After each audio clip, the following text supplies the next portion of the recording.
मेरे बाप दादाओं ने 80 सालों से वोट देते आया, कभी हिस्सा आजाद नहीं हुआ। गुलामी की जंजीरों में हमेशा अटके रहे। गुलामी की जंजीरों में मेरा बेड़िया बांध दिया गया, मेरा शिक्षा अधिकार छीना गया, मेरा पूर्वजों को जमीन को कब्जा कर लिया गया। हमारे कितने बहने के मां सुनी हो जाती है, कितना मायों का मान सुनी हो जाती है, कितना नौजवान साथियों भगवान का प्यारा हो जाता है, लेकिन इसको आंसू पोंछने वाला एक भी व्यक्ति नहीं आता है। हमारे समाज के लोगों ने, हमारे दादाओं ने, बाबाओं ने सभी को वोट देने दिया और राजा बनाया। मिला आपको क्या मिला? कुछ नहीं मिला। शोषण, अत्याचार और मारपीट मिला। हमने बहुत बारीकी से देखा। आज नहीं 2015 से हम लोगों ने बीमारी के माध्यम से काम करने का काम किया। नवादा की धरती से दलित समाज पर, ओबीसी समाज पर कहर बरसाने का काम किया। सभी लोग जानते होंगे, बगल के मुरैना गांव में एक चौधरी समाज औरत को काट दिया गया, सरजू राजवंशी को मार दिया गया, खैरा में मार दिया गया।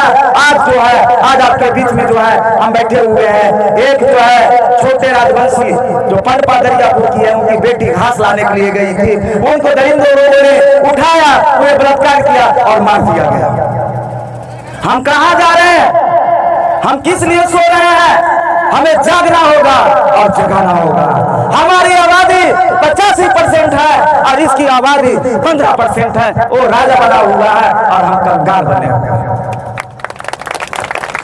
इसलिए आप सभी को समझना होगा, आप सभी को मानना होगा और आप जवाब दीजिए कि मेरे अंगने में तुम्हारा क्या काम है। मेरा अंगना सजाने के लिए मेरा बेटा, मेरा भतीजा, मेरा जो पोता धर्मेंद्र राजवंशी आया है, हम मेरा अंगना वही सजा सकता है और कोई नहीं सजा सकता है।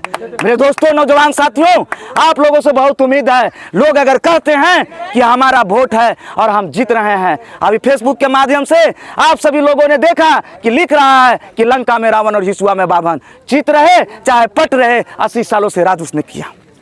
फिर हमारा गलियां क्यों नहीं बन पाया? हमारे समाज की महिलाएं लोग पानी पीने से तरस रही है, हमारे नौजवान साथी को जेलों में डाला जा रहा है, हमारे बाप दादाओं को जमीन कब्जा किया जा रहा है। अगर आप अभी नहीं जागेंगे तो आने वाला पीढ़िया गोंगा हो जाएगा, गोंगा। इस बात को आप मान लीजिए। इसलिए हमारे नेता ने चंद्रशेखर आजाद रावण ने कह कर भेजा है कि जाओ जाओ और अपने अपने दीवारों पर लिख दो कि मैं इस देश का शासक हूं। हमें अगर हमारे ऊपर अत्याचार किया जाता है, जब हमें थाना में आवेदन देते हैं तो ना थाना सुनता है, ना डीएसपी सुनता है, ना एसपी सुनता है। मेरा कोई नहीं है, हम सभी समाज का कोई व्यक्ति नहीं है, न डीएम है मेरा, न एसपी है, न थाना है, न विधायक है, न सांसद है। हम न्याय का दरवाजा कहाँ खटखटाएंगे? कहाँ खटखटाएंगे?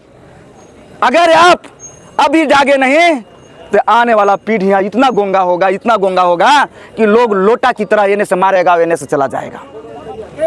जब अभी आरक्षण बचा हुआ है तो हम सब लोगों को बहिष्कार किया जाता है। जब हमारा SC ST एक्ट बचा हुआ है तो हम सब लोगों को न्याय नहीं मिल पाता है। इसलिए आप मेरे मतदाता मालिक, आपके बीच में मैं आया हूं और बहुत उम्मीद से आया हूं कि मेरा भाई, नौजवान साथी लोग, मेरा गार्जियन जो लोग बैठे हुए हैं, एक एक गांव जाकर, एक एक घर जाकर अलग जगाने का काम करें और बताने का काम करें कि मेरा समाज का बेटा धर्मेंद्र राजवंशी आया है। इस बार जो है हिसुआ को गुलामी की जंजीर से हटाने का काम करें। इसलिए आज भी इस देश नवादा और हिसुआ विधानसभा गुलामी है। जब गुलामी है तो उस गुलामी को, जंजीर को आपको काटना होगा। आप उस जंजीर को काट दीजिए। आप अपनी बेड़ियों के जो जकीरे में फंसे हुए हैं उसको तोड़ फोड़ कर दीजिए। इसके बाद देखिए कि आपका गली, आपका नली, आपका शिक्षा, आपका चिकित्सा कहाँ। फिर आप भी कहेंगे कि हम भी धर्मेंद्र राजवंशी, हम भी धर्मेंद्र राजवंशी, हम भी धर्मेंद्र राजवंशी, हम भी बीमार में। इसलिए हमें आज़ादी चाहिए। हम नेता नहीं हैं, हम समाज का बेटा हैं।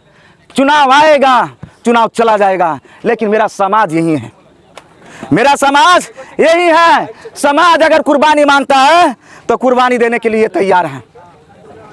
इसलिए अगर जरूरत पड़े अभी 12 बजे रात तक, तो आप एक आवाज देने का काम करेंगे।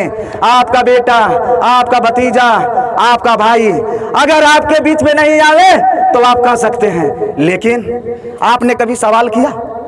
कभी गोरा गोरा व्यक्ति को सवाल किया जो आप 2 घंटा लाइन में लगे, आप कड़ी धूप में रहे और आप इसको वोट देने का काम किए? कभी आंसू पूछने आया? कभी बरसात में हमारे समाज के घर गिर जाता है, कभी सूद लेने आया? कभी नदी में डूबकर मर जाता है, कभी देखने आया? इस बार भैया भाभी नहीं चलेगा, नहीं न चलने देंगे आप लोग, नहीं न चलने देंगे आप लोग। तो इस बात को ध्यान रखिए कि वोट नहीं है, ये हमें राजनीतिक हिस्सेदारी ले रहे हैं, राजनीतिक हिस्सेदारी ले रहे हैं। आप बहुत बारीकी से समझते होंगे, अगर हम तेज हैं, अगर हम तेज हैं तो मुझे प्रमुख बना दिया गया, लेकिन मेरा रजिस्टर कहाँ है, मेरा योजना कहाँ है? फलन भाऊ के पास। अगर हमें मुखिया बना दिया गया तो मुझे 20,000 रुपया महीना पर रखा गया, फिर मेरा हक अधिकार कहाँ है? अगर हम जिला परिषद बन गए तो बस नाम का जिला परिषद है, योजना किसके पास जा रहा है? जहां पीसीसी ढलैया है वहां ढलैया पर ढलैया हो रहा है, जहां आरसीसी है उस पर बिछ रहा है। आपके गांव में क्या है? आपके टोला में क्या है? जो आपका घरों का पानी जो गिर रहा है आपका गली में गिर रहा है, अब आपका नली का पानी जो गिर रहा है आपको घरों में घुस रहा है। आप उसको जाकर देखें, उनका खेत खलिहान तक पीसीसी हो गया। आप चापाकल मांग रहे हैं, इनके गांव में 20 चापाकल लग गया। आपके गांव में क्या लगा? सिर्फ जिंदाबाद। आप दरी बिछावेंगे, आप झंडा धोवेंगे? आप अधिकार मांगिए, आप अधिकार मांगिए कि जब हमने आपको वोट दिया तो मेरा गली क्यों नहीं बना, जब आपको हमने वोट दिया तो चापाकल क्यों नहीं लगा, जब आपको हमने वोट दिया तो मेरे गांव में प्राथमिक विद्यालय क्यों नहीं हुआ, जब आपको वोट दिया तो मेरी आबादी, मेरे गांव का 500 वोट है, मेरा गांव में बूथ क्यों नहीं आया? सवाल तो करना पड़ेगा। अगर आप अभी सवाल नहीं कर रहे हैं तो आने वाला पीढ़ी आप गूंगा होगा, गूंगा। इस बात को आप लिख दीजिए।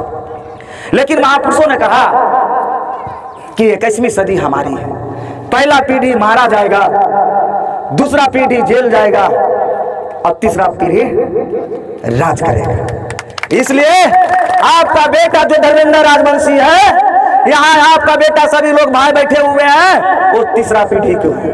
और हमारी वोट जो है हिसुआ विधानसभा में 1.5 लाख वोट है और इनका वोट है 50,000। इसके बाद भी विधायक बन रहा है, इसके बाद भी सांसद बन रहा है, और हम लोग 1.5 लाख वाले बैठ के खैनी बना रहे हैं। जीतने के बाद अगर आप जाएंगे और कहेंगे विधायक जी कुछ काम है, आपको कहीं इज्जत नहीं देगा।